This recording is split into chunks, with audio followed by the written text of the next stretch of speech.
بیماری ہوئے جب پیاس سے بے ہوش امام،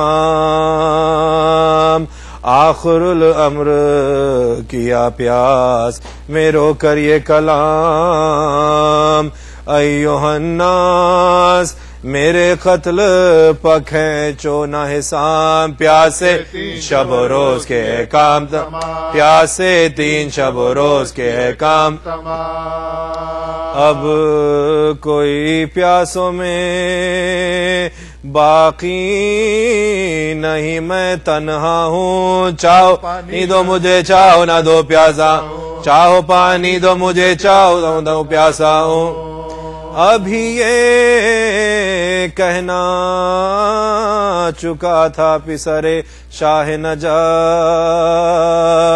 100,000 اہلِ جفا ٹوٹ پڑے تیغ بکف، سب کماداروں کے تیر اور دل شبیر ہدف، گرد جلا تھے اور بیچ میں زہرا کا گرد جلا تھے اور بیچ میں زہرا کا خلا، ہو کہ بے ہوش گرے جب شہدی گھوڑے سے، ساتھی کود پڑا شمر لائیں گھوڑے، ساتھی کود پڑا شمر لائیں گھوڑے سے، آیا غصے میں خریشا کے وہ بداختر، تیغ ایک ہاتھ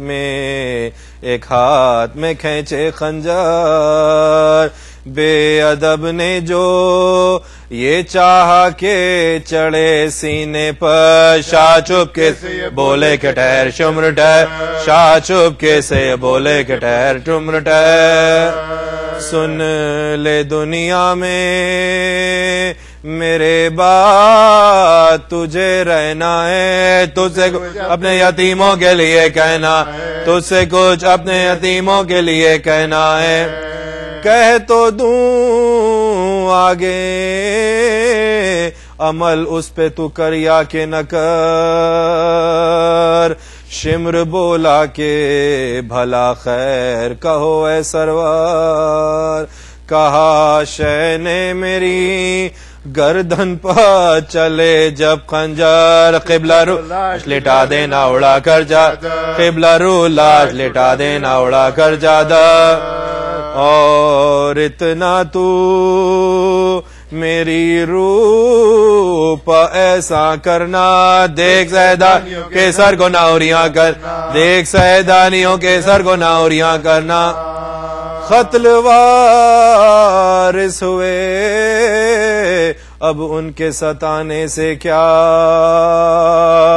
جس کا والی نہ اس گھر کے جلانے سے کیا، آپ ہی روتے ہیں بیووں کے رلانے سے کیا، ننگے سر پردہ نشینوں کو پھرانے سے، ننگے سر پردہ نشینوں کے پھرانے سے کیا، یا تو روزے پا نبی کے انہیں پہنچا دینا، یا انہیں وارثوں کے لاش پہ بٹھلا دینا، یا انہیں وارثوں کے لاش پہ بٹھلا دینا، اور بالفرض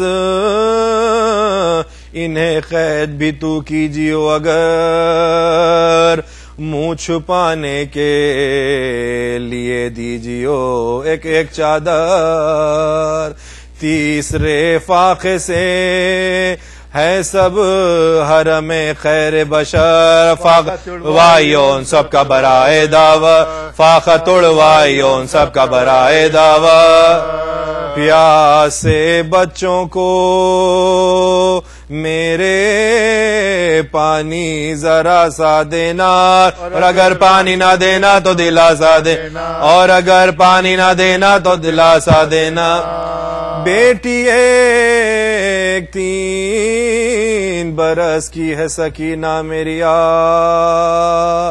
دیکھ تو اس کو تماچے نہ لگانا گمراہ، وہ جو روئے نا گھرکنا نہ ڈرانا للہ، میں نے نازوں سے اسے پالا ہے خالق گواہ، میں نے نازوں سے اسے پالا ہے خالق گواہ، کل تلک تھی میرے سینے کی وہ سونے والی، اب وہ ہے صاحب ماتم میری ہونے والی، اب وہ ہے صاحب ماتم میری ہونے والی۔ شمر بولا کہ سکینہ کو بہت چاہتے ہو، شہ نے فرمایا کہ ہاں سب میں ہے پیاری مجھ کو، سنگ دل بولا تو بس خیر تم اب کچھ نہ کہو، میں نہیں سنتا سکینہ کی سفارش نہ کرو، میں نہیں سنتا سکینہ کی سفارش نہ کرو، میں تھماچے اسے ماروں گا گھرک بھی دوں گا، جتنی دی جائے گی ایزا میں اسی کو دوں گا، جتنی دی جائے گی ایزا میں اسی کو دوں گا۔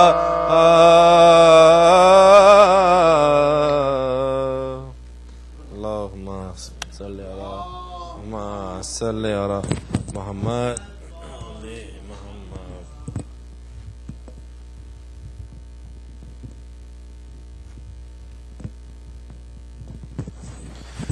حضرات ایک دو تین اعلانات سماعت فرمائیے۔ کل انشاءاللہ جمعے کی نماز ٹھیک 1 بجے ادا کی جائے گی، اور سیٹرڈے کو انشاءاللہ ٹھیک 6:30 بجے سوا چھ بجے نماز فجر کا اہتمام کیا گیا ہے۔ آپ تمام سے گزارش ہے ضرور شرکت کریں، اور اس کے بعد فوراً قرآن کے درس کا تفسیر اور ناشتے کا انتظام کیا گیا ہے، اور انشاءاللہ سیٹرڈے کو شام 7:30 بجے نماز مغربین کے ساتھ شہادت حضرت مسلم علیہ السلام کی مجلس مقرر ہے۔ آپ تمام سے گزارش ہے اس مجلس میں بھی ضرور شرکت کریں، اور اس کے بعد ایک پرائیویٹ مجلس ہے ڈاکٹر اصغر کے دولت خانے پر جو باٹلٹ میں مقیم ہے۔ آپ تمام سے گزارش ہے اس مجلس میں بھی ضرور شرکت کریں، جسے مولانا محمدی صاحب قبلہ بیان فرمائیں گے۔ اور آج جیسا آپ کو پتہ ہے کہ 12 نومبر کو انشاءاللہ فنڈ ریزنگ ڈنر منعقد کیا گیا ہے حسین امام بارگاہ کے ایکسپینشن کے سلسلے میں۔ آپ تمام سے ادباً گزارش ہے کہ اس کے ٹکٹس جتنا زیادہ ہو لیں، اور جو حضرات یہاں موجود نہیں ہیں اور جس کو آپ بتا سکتے ہیں اس ڈنر کے لیے، اس کا کاسٹ سے $50 پر ہیڈ ہے، اور آپ سے تمام حضرات سے گزارش ہے کہ اس میں ضرور شرکت کریں اور ضرور حصہ لیں۔ صلوات بر محمد و آل محمد۔ گزارش کرتا ہوں مولانا سے باری دیگر صلوات۔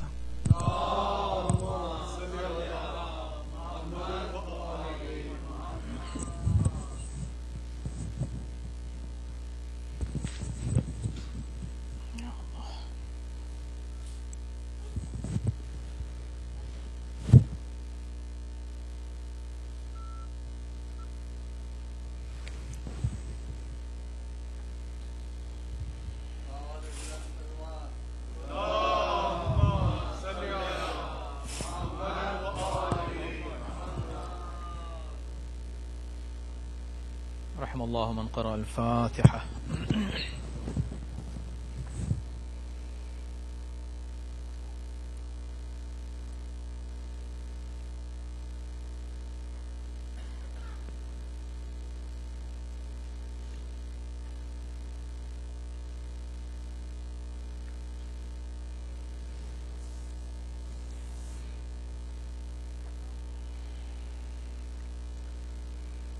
اعوذ باللہ السمیع العلیم من الشیطان اللعین الرجیم، بسم اللہ الرحمن الرحیم، الحمد للہ رب العالمین، والصلاة والسلام علی اشرف الانبیاء والمرسلین،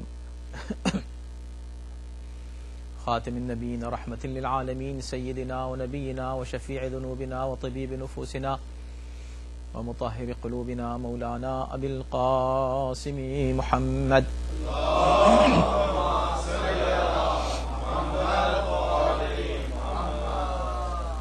وآله الطيبين الطاهرين المعصومين ولعنة الله على أعدائهم أجمعين من الآن إلى يوم الدين. أما بعد فقد قال الله سبحانه تبارك وتعالى في كتابه الكريم وهو أصدق القائلين وقوله الحق.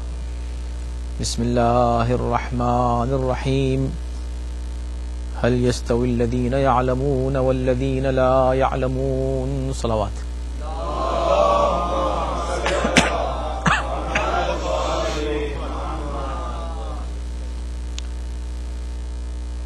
آج کی رات امام محمد باقر علیہ الصلوۃ والسلام کی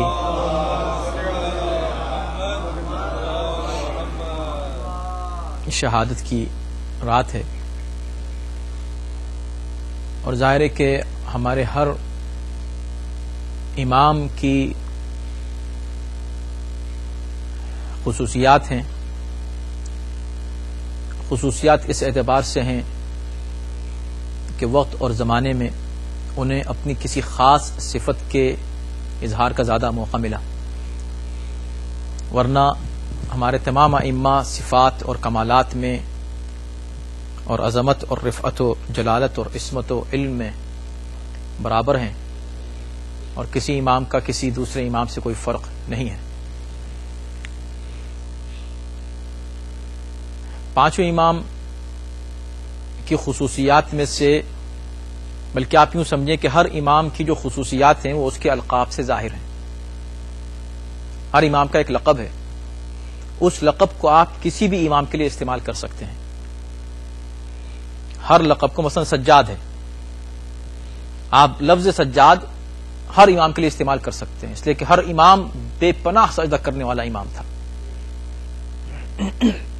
اب یہ اور بات ہے کہ پھر کیا وجہ ہے کہ انہی کو سجاد کہا گیا؟ تو پھر وہی مسئلہ ہے، ان کو سجاد اس لیے نہیں کہا گیا کہ وہ کسی دوسرے امام سے زیادہ سجدہ کرتے تھے. اس پہ توجہ کیجیے گا.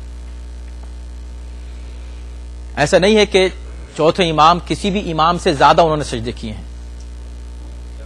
مثلا امیر المؤمنین علیہ الصلوۃ والسلام کے لیے معروف ہے، خود امام سے کسی نے کہا کہ مولا آپ اتنے سجدے کرتے ہیں، میں نے تو آج تک کبھی کسی کو اتنا سجدے کرتے ہوئے، اتنی عبادت کرتے ہوئے نہیں دیکھا. کہا تم صحیح کہہ رہے ہو، اس لیے کہ تم نے امیر المؤمنین کو نہیں دیکھا. اگر تم ان کو دیکھتے تو تم یہ بات نہیں کہتے. تو مولا کائنات کے سجدے اور ان کی عبادت، ہزار رکعت نماز، آپ 100 رکعت نماز پڑھ کے کبھی رات میں دیکھیے، جب آپ پڑھتے تو کیا حالت ہوتی. 1000 رکعت نماز میرے مولا پڑھا کرتے. اور جو واقعات ہیں اس وقت ہم اس طرف نہیں جانا چاہتے، لیکن ہر امام کی جو صفات ہیں وہ سب میں پائی جاتی ہیں. تو امام سجاد اس لیے نہیں ہے امام سجاد کہ ان کے سجدے دوسرے اماموں سے زیادہ تھے. پھر کیوں ان کو سجاد کہا جاتا ہے؟ یہ مثال ہمارے خیال سے بالکل مناسب ہوگی تاکہ بچے بھی سمجھ جائیں کہ پھر کیوں چوتھے امام کو سجاد کہا جاتا ہے. اس لیے نہیں کہ یہ زیادہ سجدے کر رہے ہیں، اس لیے کہ انہوں نے جن حالات میں سجدے کیے وہ حالات کسی امام کے سامنے نہیں آئے، اور اگر وہ حالات آتے تو ہر امام اسی طرح سجدے کرتا جیسے چوتھے امام نے سجدے کیے. لیکن لفظ سجاد یا زین العابدین یا سید الساجدین ان کے لیے اس لیے بہت ہی مناسب ہے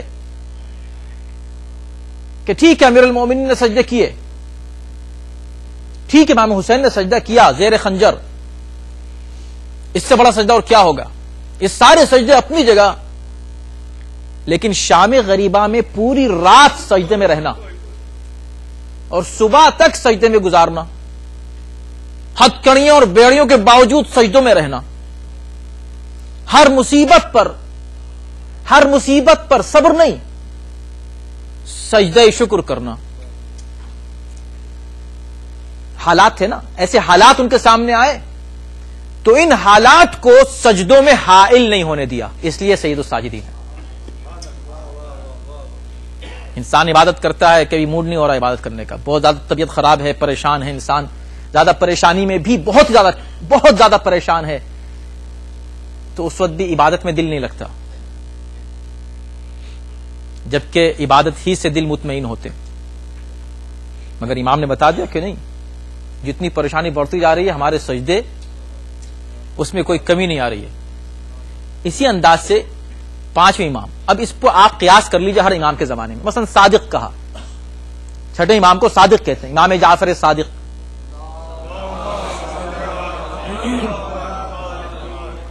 اچھا تو ان کو کیوں صادق کہتے ہیں یہ بتائی. لفظ صادق یہ لفظ یا یہ صفت کون سا امام ہے نعوذ باللہ جس پر پورے جلال و جمال و کمال کے ساتھ یہ صادق نہ آ جائے. مکمل طور پر یہ لفظ صادق ہر امام پر صادق آتا ہے، لیکن کیوں چھٹے امام کے لیے صادق کہا گیا؟ اس کی وجہ صرف یہی ہے کہ چھٹے امام کے زمانے میں جو حالات پیدا ہوئے اس موقع پر کسی ایک کا صادق مشہور ہو جانا یہ بہت بڑی بات تھی. اس لیے کہ جو بھی روایتیں بیان کرتا تھا، جس سے جو بھی روایت پیش کرتا تھا تو کہتا تھا کہ دیکھ لو کہ سچا بھی ہے کہ نہیں، ذرا پہچان تو لو کہ بھئی یہ جو روایت پیش کر رہا ہے اس کے راوی کہاں سے آئے ہیں، خود اس نے کس سے لیا ہے، یہ خود بھی سچ بول رہا ہے کہ نہیں بول رہا ہے. تحقیق ہوتی تھی. لیکن جب انہوں نے کچھ کہہ دیا تو کیا کہا؟ صادق نے کہا ہے، صادق نے کہا. اچھا اس حقیقت کا اقرار سب کرتے ہیں، صادق نے کہا ہے نا، دوسرے بھی صادق کہہ رہے ہیں. لیکن عجیب بات ہے کہ ان کتابوں میں سب کی روایتیں موجود ہیں، صادق ہی کی روایت نہیں ہے. صادق ہی کی روایتیں آپ کو نہیں ملیں گی ان کتابوں میں. تو صادق اس لیے نہیں کہ نعوذ باللہ آپ کسی اور امام سے زیادہ سچے تھے، یہ کمپیریزن نہیں ہے. ہاں حالات ایسے تھے کہ جہاں روایت کرنے والے، علم پھیلانے والے مولوی علماء اس دور کے محدثین مفسرین کوئی بچا ہوا نہیں تھا جھوٹ سے، علاوہ ان افراد کے کہ جو واقعاً پرہیزگار تھے اور واقعاً جن کے دل میں خوف خدا تھا. نہیں تو وہ ساری روایتیں آج جو آپ کے پاس آئی ہیں بنی امیہ کی ساری روایتیں، یہ روایتیں کون لایا، کون ہے پھیلانے والا؟ اس دور کے لوگ پھیلانے والے تھے، یہ وہ زمانہ تھا. مگر اس دور میں ایک شخص نے ہر لفظ صداقت کی پیک پر کہا تو اس کو صادق کہہ دیا گیا. اسی انداز سے آئیے پانچویں امام کا مسئلہ. تو پانچویں امام کو باقر کہا جاتا ہے. ان کے لقب میں، جو القاب میں سب سے معروف جو ان کا لقب ہے باقر ہے. باقر یعنی شگافتہ کرنے والا، باقر العلوم، علم کے سمندر کو شگافتہ کرنے والا، بند دروازوں کو کھولنے والا، علم کے دریا بہانے والا. کون سا امام تھا جو علم کے دریا بہانے والا نہیں تھا؟ ہر امام علم کے دریا بہانے والا تھا. حالات نے لوگوں کو مجبور کیا اس امام کو سمجھنے کے لیے کہ جس زمانے میں علم کے نام پر جہل پھیلایا جا رہا تھا، اس وقت علم اگر کسی در پہ مل رہا تھا تو امام محمد باقر تھا. صلوات بھیجے محمد والے.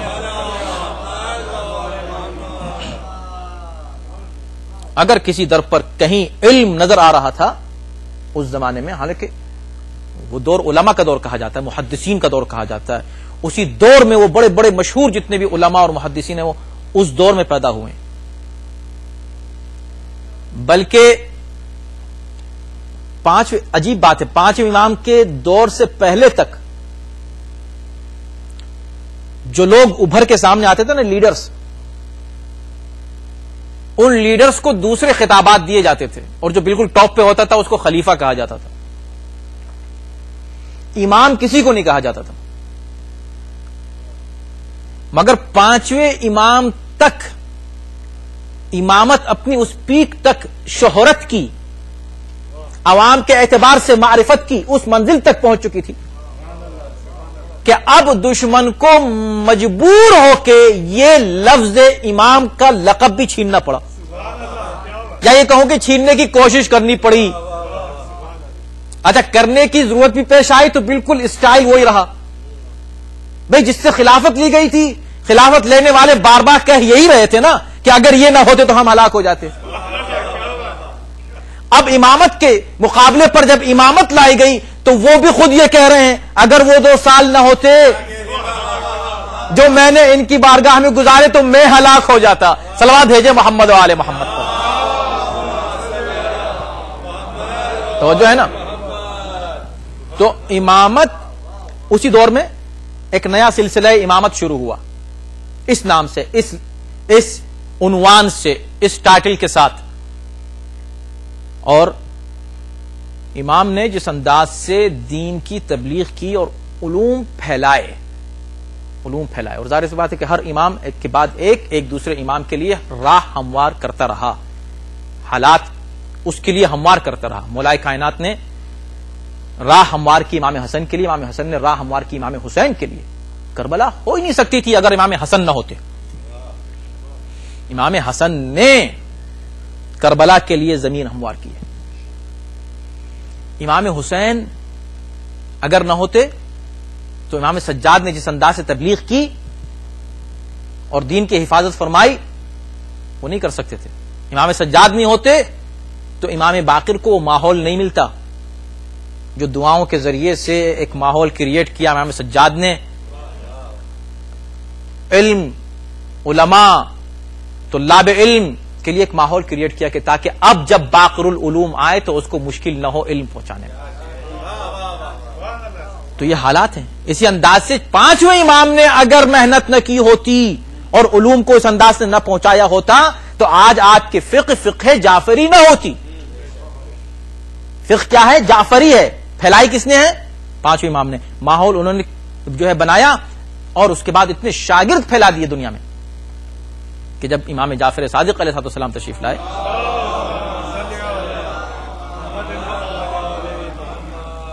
تو انہی بنیادوں کے اوپر وہ عمارت قائم ہوئی جو پانچویں امام رکھ کر گئے تھے بنیادیں, یا جو انہوں نے دیواریں کھڑی کی تھی انہی کو آگے بڑھایا چھٹے امام نے اور اتنی پیک پر پہنچا دیا کہ اب فقہ بھی, حالانکہ فقہ اوریجنلی فقہ محمدی ہے, اوریجنلی تو فقہ محمدی ہے, شریعت محمدی ہے, لیکن فقہ جعفری کے نام سے جانی جانے لگی. اور اس کی وجہ بھی, ایک وجہ یہ بھی تھی کہ چونکہ مقابلوں پر دوسری فقہ موجود تھیں اور وہ فقہ ان دوسرے اماموں کے نام سے یاد کی جا رہی تھیں, ان سے نسبت دی جا رہی تھی. تو بہترین, اس سے بہتر نسبت کیا ہو سکتی ہے کہ کوئی فقہ ایک صادق سے منسوب ہو جائے. تو چنانچہ ایسا ہوا.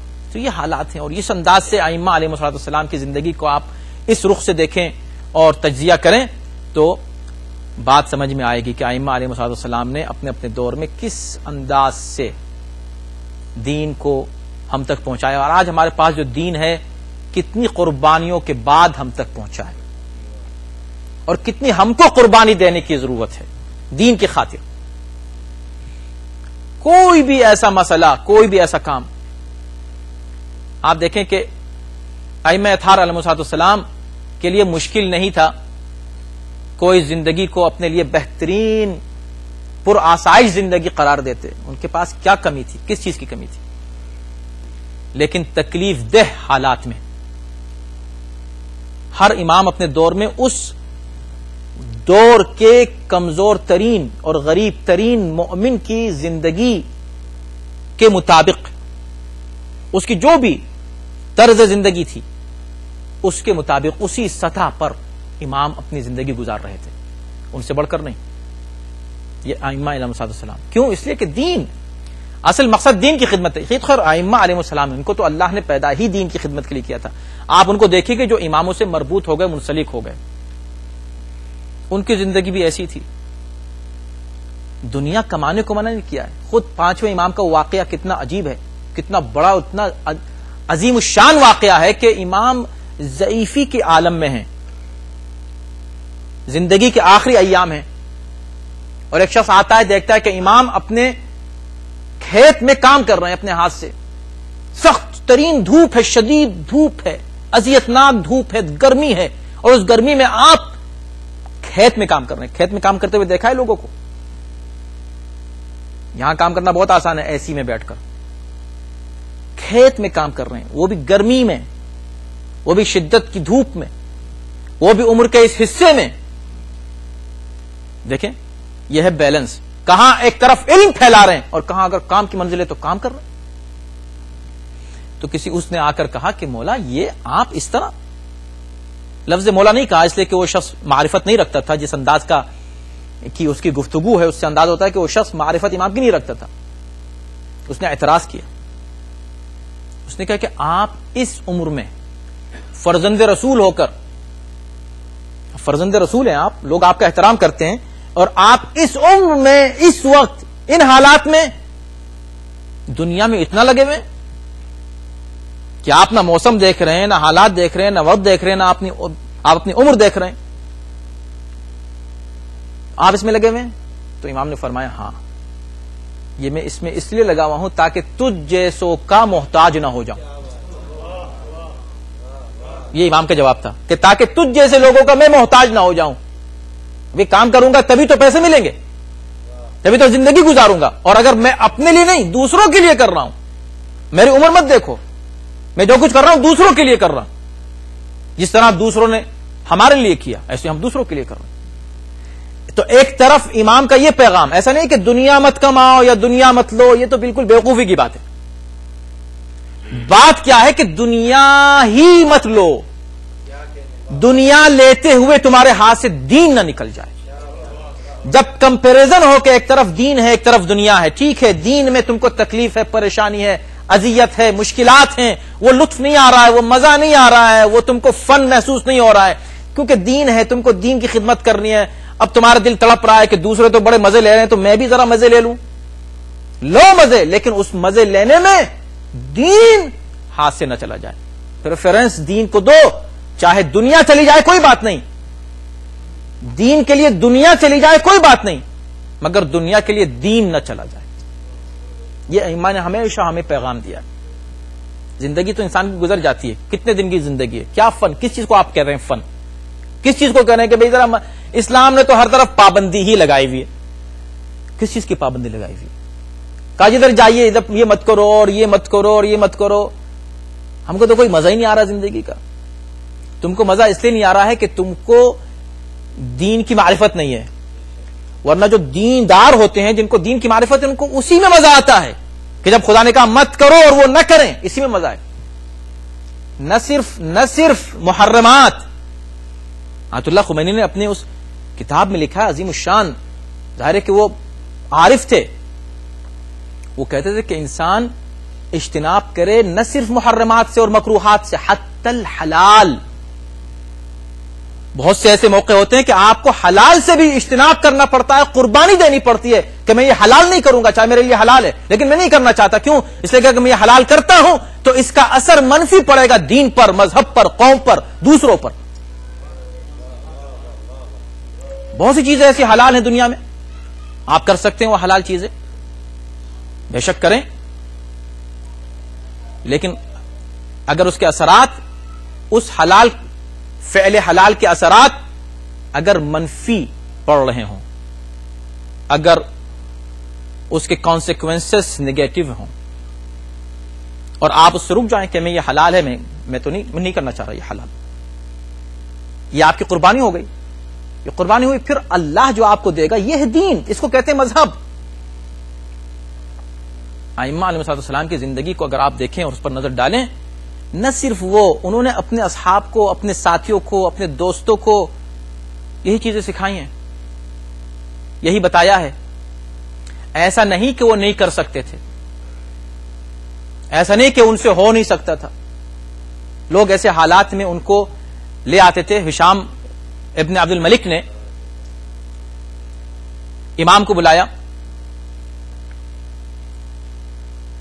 اور بلانے کے بعد دونوں امام آتے ہیں, تو اس نے کہا کہ آج ہم ان امام کی, 5 امام کے تعلق سے کہا کہ کچھ نعوذ باللہ ان کی توہین کریں گے سب کے سامنے. بزرگی تھی, عمر کے اعتبار سے ضعیفی کا عالم تھا, اور اس نے کہا کہ ان کی کچھ ہم توہین کرنا چاہیں گے تاکہ کچھ ایسا کام ہم سے کہیں کہ یہ کریں اور سب ہنسیں. یہ نہیں کر سکیں گے, سب ہنسیں گے. تو کہا امام سے کہ بھئی آج ہم دیکھنا چاہتے ہیں کہ کیا آپ تیر کیسا چلاتے ہیں. اب یہ لوگ جن کا کام ہی تیر چلانا ہے سوچیں, وہ امام سے کہہ رہے ہیں. اچھا, امام کو اپنی زندگی میں ظاہر ہے کہ امام کی اگر آپ زندگی دیکھیں تو جنگ کرنے کا تو موقع نہیں ملا نا، لیکن تیر اندازی مستحب ہے.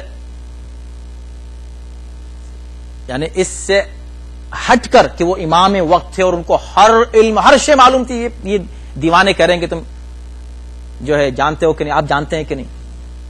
اس سے ہٹ کر عام مسلمان کے لیے بھی ضروری ہے کہ بھئی وہ مستحبات میں سے ہے، ان میں سے جو چیزیں مستحب ہیں ان میں سے ایک تیر اندازی ہے. تو اس نے کہا کہ آج تیر اندازی کا مقابلہ ہو.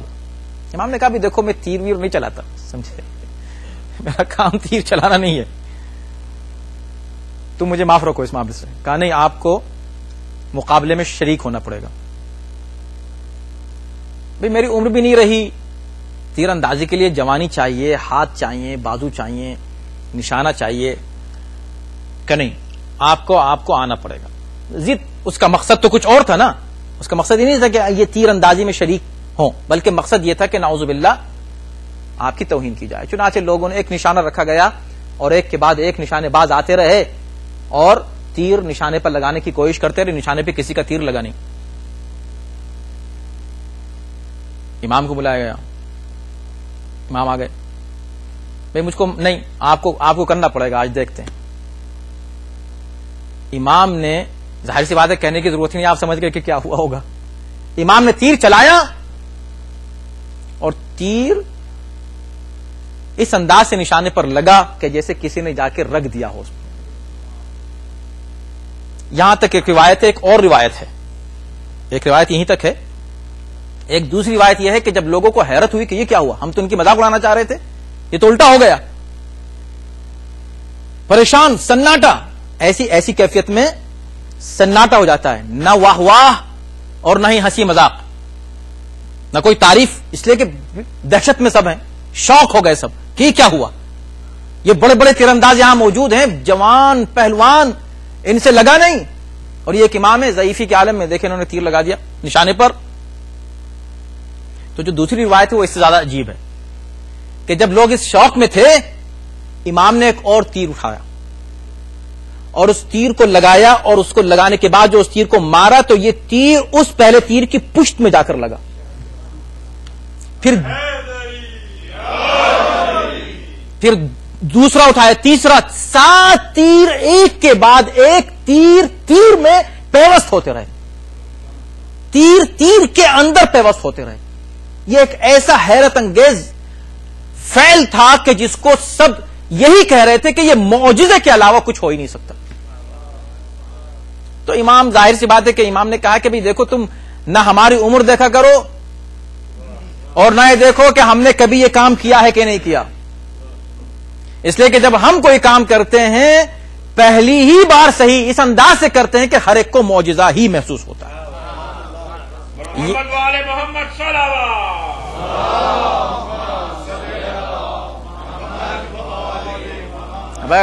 اگر پہلی بار تیر چلایا اور اس انداز سے چلایا، ایسا نہیں کہ پہلی بار چلایا، اس سے پہلے تیر چلائے ہوں گے بے شک، لیکن اس انداز سے تیر ایک کے بعد ایک تیر لگ گئے، تو اگر یہ پہلی بار ایسا ہوا ہے اور تم سمجھ رہے ہو کہ معجزہ ہے، تو کیا علی نے اس سے پہلے کبھی درے خیبر اکھاڑا تھا؟ وہ بھی تو پہلی ہی بار کیا تھا. یہ انہی کے فرزند ہیں. صلوات بھیجے محمد وآل محمد.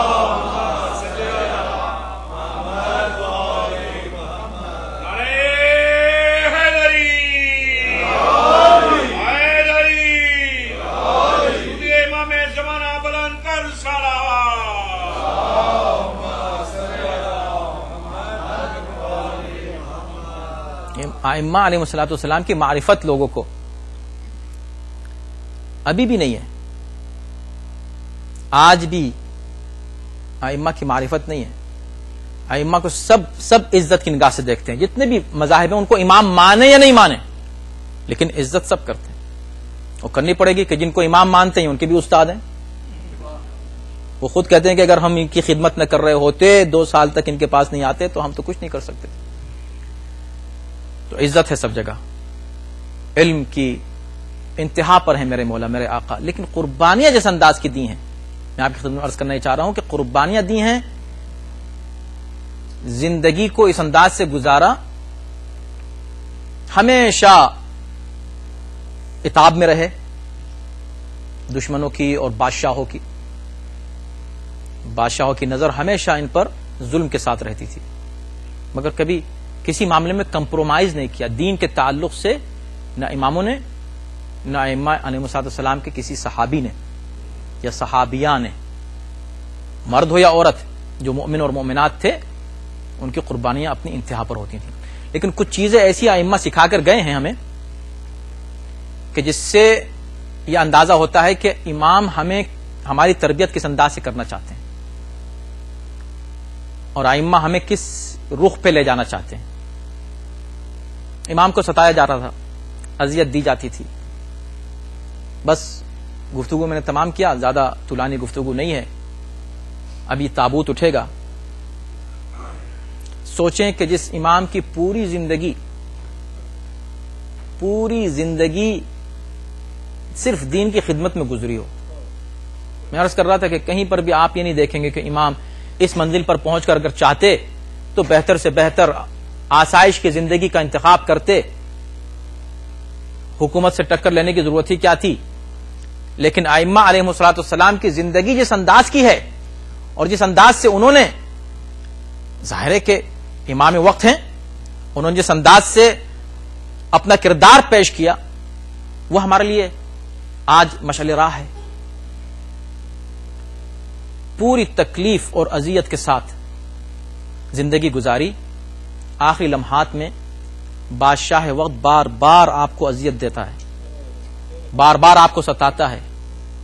کبھی قید و بند میں ڈالا جاتا ہے، کبھی ان کو اذیت دی جاتی ہے، کبھی گھر پر حملے کیے جاتے ہیں، کبھی گھر کی تلاشی لی جاتی ہے، کبھی کسی بہانے سے امام کو اذیت دی جا رہی ہے، امام کو ستایا جا رہا ہے. اور یہی وہ دور ہے کہ جس میں جناب زید شہید ہوتے ہیں. معمولی بات نہیں ہے، جناب زید شہید. اور اس طرح نہ جانے کتنے سادات کو قتل کیا جا رہا ہے امام کی نگاہوں کے سامنے. جب امام کو پتہ چلتا ہے تو امام کے دل پر کیا گزرتی ہوگی؟ سوچیں امام کے دل پر کیا گزر رہی ہے. اور میں تو یہ کہتا ہوں کہ یہ وہ امام ہیں کہ جنہوں نے نہ صرف ان سادات کے قتل کی خبریں سنی یا قتل کے منظر دیکھے یا ان کی اسیری کے منظر دیکھے، بلکہ یہ وہ امام ہیں، واحد امام ہیں کہ جس نے کربلا کا منظر اپنی آنکھ سے دیکھا ہے. سید سجاد کے بعد واحد امام ہیں، اپنے آنکھوں سے دیکھا ہے. آپ کی عمر شریف 4 سال کی ہے، 4 سال کے ہیں میرے مولا. بس عزادارو 2 جملے کہہ کر مجلس کو تمام کر دوں گا، شاید یہ کافی ہے. جب ہم کبھی جناب سید سجاد کی بات کرتے ہیں تو سید سجاد کے ساتھ ایک اور مظلوم خاتون کا نام آتا ہے. وہ کون ہے؟ سجاد کی پھوپھی جناب زینب. بس میں نے بات کہہ دی آپ سے. جب سجاد کی بات کریں ضروری ہے کہ زینب کی بات بھی کریں، اس لیے کہ بات سجاد کی مکمل نہیں ہوتی پھوپھی کے بغیر. تو بس مجھے کہنے دیجئے کہ کربلا کی مصیبتوں میں اگر آپ کبھی محمد باقر کا نام لیں تو امام کا نام اس وقت تک مکمل نہیں ہوتا جب تک آپ کی پھوپھی کا نام نہ لیا جائے جن کو سکینہ کہا جاتا ہے. اب یہ سکینہ ان کی پھوپھی ہیں، اب سکینہ ان کی پھوپھی ہیں. ایک بہت بڑی بات کہنے جا رہا ہوں، اگر آپ کا ذہن پہنچ جائے جہاں لے جانا چاہتا ہوں آپ کو. دیکھیں جناب سید سجاد کی حفاظت ہر جگہ کس نے کی ہے؟ پھوپھی نے کی ہے. بھتیجے پہ کبھی کوئی حرف آیا تو آگے بڑھ کر حفاظت کس نے کی؟ سہارا کون بنی؟ پھوپھی سہارا بنی اپنے امام بھتیجے کا. کیا کبھی سکینہ بھی سہارا بنی ہے؟ تاریخ اسپیسیفکلی کہیں بیان تو نہیں کرتی کہ کیا ہوا، لیکن ایک واقعہ ایسا ملتا ہے کہ جب جناب عباس پانی لینے نکلے اور جناب سکینہ کی مشق لے کر چلے تو خیمے کے جتنے چھوٹے چھوٹے بچے تھے سب جناب سکینہ کے گرد جمع ہو گئے تھے اور یہ کہہ رہے تھے سکینہ جب تمہارے چچا پانی لے کر آئے تو ہم کو بھی تھوڑا سا پانی دینا، ہم کو بھی تھوڑا پانی. میں نے کہتا ان میں چھوٹے سے باقر بھی ہوں گے. اپنی پھوپھی سے کہہ رہوں گے پھوپھی اماں، اے پھوپھی جان، میں بھی تو آپ کا بھتیجا ہوں، جب پانی آ جائے مجھ کو بھی پانی دینا. بس سکینہ کی جتنی مصیبتیں ہیں اس میں جناب باقر کو شامل کر لیجئے. اسی لیے تاریخ کہتی ہے کہ امام جب اس دنیا سے جاتے ہیں زہر دغا سے شہید کیا گیا ہے،